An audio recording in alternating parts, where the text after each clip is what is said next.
Assalamualaikum class 9 exercise 2.6 question number 1 identify the statement as true or false।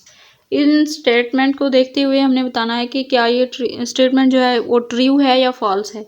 तो ये देखें minus का 3 और मल्टीप्लाई माइनस का 3, तो माइनस का 3 का स्केयर और ऊपर है अंडर रूट, तो स्केयर अंडर रूट के साथ कैंसिल हो जाएगा, बाकी क्या बचेगा माइनस का 3।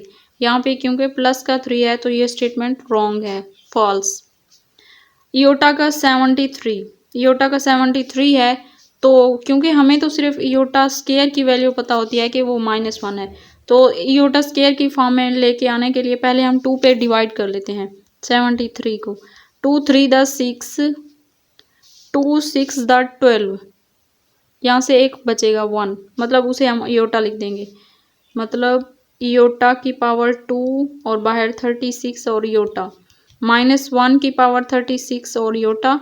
तो 36 क्योंकि इवन नंबर है तो ये इसको पॉजिटिव बना देगी, पॉजिटिव इयोटा आना चाहिए इसका आंसर, तो ये भी रॉन्ग है क्योंकि यहाँ पे पॉजिटिव इयोटा नहीं है, तो ये स्टेटमेंट भी फॉल्स हो गई। इयोटा की पावर -10, इयोटा का स्केयर और बाहर माइनस का 1 लगाना पड़ेगा, 2 5 द 10, ये तो पॉजिटिव,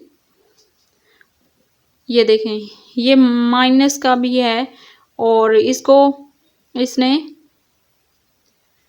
माइनस का ही रहने दिया क्योंकि पावर में भी तो -5 ही है, तो -1 इसके इक्वल है, तो ये ट्रू है। यहाँ पे हमारा आज का लेक्चर होता है ख़त्म। अगर आप मेरे चैनल पर न्यू हैं तो चैनल को ज़रूर सब्सक्राइब कर दें, वीडियो को लाइक करें, अपने दोस्तों के साथ शेयर करें। मिलते हैं नेक्स्ट वीडियो में, तब तक के लिए अल्लाह हाफिज़।